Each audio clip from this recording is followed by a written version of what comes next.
Assalamualaikum warahmatullahi wabarakatuh. Hello everybody, welcome back to my video. Today we are going to discuss about recount text. Do you know what is recount text? Recount text is a type of spoken or written text that deal with past experiences. Ya, jadi recount text itu adalah suatu jenis teks ya, yang menceritakan tentang pengalaman atau kejadian di masa yang lalu. Biasanya recount text memang bercerita tentang pengalaman pribadi, ya. Tetapi bisa juga menceritakan tentang kejadian-kejadian yang dialami orang lain, tetapi yang terjadi di masa yang lalu, ya. Intinya dari recount text adalah teks yang bercerita tentang kejadian yang terjadi di masa yang lalu, ya. Jadi, karena teksnya bercerita tentang kejadian di masa yang lalu, maka pola kalimat yang kita gunakan adalah simple past tense ya, atau pola kalimat yang menggunakan kata kerja di masa yang lalu. Jadi, kata kerjanya adalah yang kita gunakan adalah verb to ya. Kata kerja bentuk kedua, bentuk past tense-nya ya. Contohnya, kata kerja bentuk pertamanya adalah go. Jadi karena kita bercerita tentang kejadian kemarin, maka go-nya berubah jadi when ya. I went to school ya. Saya pergi ke sekolah kemarin, yesterday ya. Jadi go-nya berubah jadi when ya. Karena yang kita gunakan adalah kata kerja bentuk kedua. Ya. Kemudian the function is to retell some event that happened in the past for certain purpose, to inform and or to entertain the listener or readers. Ya. Jadi fungsi dari recount text ini adalah menceritakan kembali ya, retelling ya, retelling some event, menceritakan kembali kejadian-kejadian yang terjadi di masa yang lalu ya, seperti yang telah saya sampaikan tadi ya. Karena dia bercerita kejadian di masa yang lalu, maka kejadian-kejadiannya menggunakan pola-pola past tense ya, gitu. Kemudian recount text juga bertujuan untuk memberikan informasi ya, to inform or to entertain the listener or reader ya. Jadi fungsi dari recount text itu memberikan informasi atau bisa juga memberikan suatu hiburan ya. Kalau cerita yang diceritakan merupakan kejadian-kejadian yang lucu ya, maka itu bisa menjadi hiburan bagi pembaca ataupun pendengarnya ya. Intinya dari recount text adalah retelling ya, menceritakan kembali ya kejadian-kejadian yang terjadi di masa yang lalu ya. Meskipun bertujuan untuk memberikan informasi maupun memberikan hiburan kepada pendengarnya. Oke, seperti itu ya. And then recount text has a generic structure having three components. Yeah. One of them is optional. They are orientation, event, and reorientation, and this is optional. Ya. Jadi recount text itu mempunyai struktur atau bagian-bagian ya, yaitu terdiri dari 3 komponen. Ya. Salah satunya berupa optional atau pilihan. Ya. Boleh ada, boleh tidak. Ya, mereka adalah yang pertama adalah orientation, yang kedua adalah event, yang ketiga adalah reorientation, dan ini merupakan optional. Ya, kita ke bagian pertama, orientation ya. Apa sih itu orientation ya? Orientation itu adalah pengenalan cerita ya.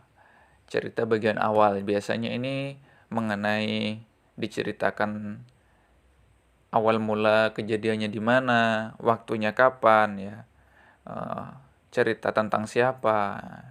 Ini biasanya diawali di orientation ya, pengenalan cerita awalnya ya. Kemudian pada bagian kedua yaitu events. Event adalah rangkaian ceritanya, kejadian-kejadiannya bagaimana, apa yang terjadi, urutan-urutannya ya. Ya, bisa ya. Kejadian ini bisa lebih dari satu ya, ini contohnya di bawah ini ada event 1, event 2 ya, dan seterusnya. Boleh ya, boleh banyak kejadiannya. Kemudian yang ketiga ya, bagian yang terakhir adalah reorientation ya. Ini boleh ada, boleh tidak karena dia bersifat opsional ya. Biasanya reorientation ini berupa simpulan cerita ya. Karena dia berupa simpulan cerita, biasanya di reorientation ini dirangkaikan kembali cerita keseluruhannya ya, kesimpulannya disimpulkan dari seluruh kejadian yang terjadi dari awal sampai akhir ya, seperti itu ya. Jadi reorientation ini boleh ada, boleh juga tidak ya. Kemudian recontext ya, secara prinsip tidak sama dengan naratif teks ya, meskipun di antara keduanya itu sama-sama bercerita tentang kejadian di masa yang lalu ya. Baik rekonteks maupun naratif teks itu bercerita tentang kejadian di masa yang lalu. Tetapi di antara keduanya memiliki perbedaan ya. Biasanya kalau di naratif teks memiliki puncak masalah ya, atau kejadiannya dia ada puncak-puncak masalahnya ya. Bercerita tentang awal kejadian masalah, kemudian puncak masalah, ada klimaksnya, kemudian ada peleraiannya, pencarian solusi penyelesaian masalahnya, seperti itu ya. Sedangkan di rekonteks dia tidak memiliki hal seperti itu ya, tidak memiliki complication, tidak memiliki puncak masalah seperti itu ya. Karena rekonteks biasanya bercerita tentang pengalaman pribadi, bukan bercerita tentang suatu kisah drama atau ya narasi ya, fiksi ya. Ya, kalau fiksi biasanya ceritanya dipanjang-panjangkan sehingga adanya alur cerita ya, ada alurnya. Dia memuncak ceritanya semakin klimaks, semakin seru ya, semakin heboh seperti itu. Kemudian ada peleraiannya ya, ada biasa disebut happy ending ya, seperti itu. Nah, itu bentuk naratif, sedangkan rekonteks tidak seperti itu ya. And then generic feature of recontext ya. Nah, kemudian ada bentuk kebahasaan dari rekonteks ya. Ada kaidah-kaidah kebahasaannya ya. The first is the recons focus on a sequence of events all of which related to particular occasion.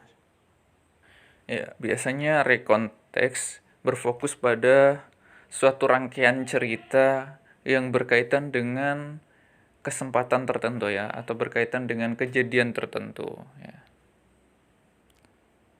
And the second, it introduces specific participants.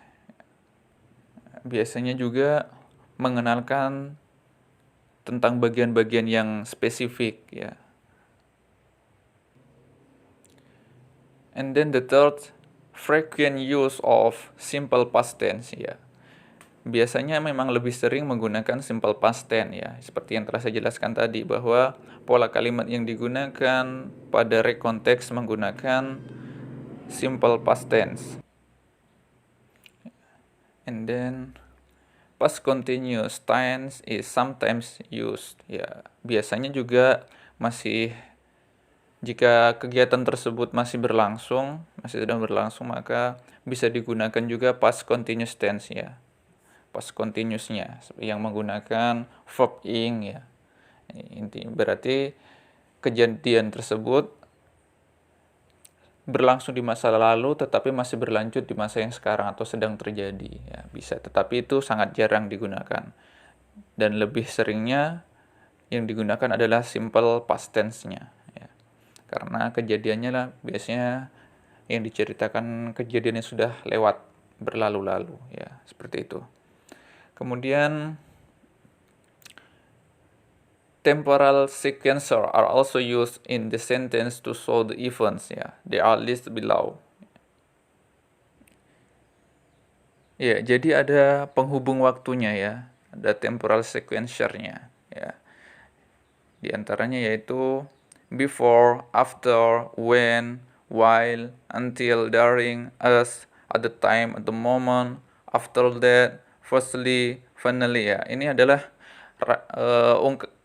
waktu yang mengungkapkan tentang rangkaian cerita, rangkaian kejadian ya.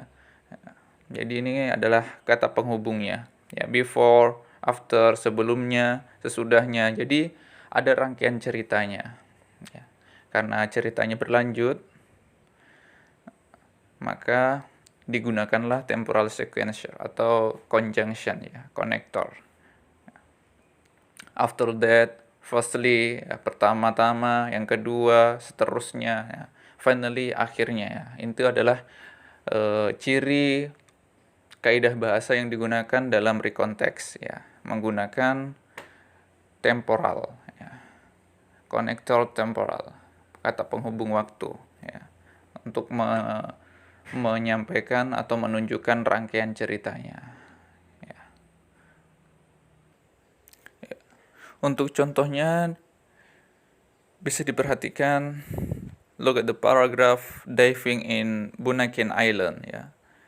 Ya, di sini ada bagian-bagiannya ya, bagian orientation, event 1, event 2, reorientation ya. Nah, seperti language feature-nya juga tadi ya, ada konjungsi waktunya ya, ada then, soon ya, in summary ya. Itu adalah temporal connector ya, kata penghubung temporal waktu. Oke.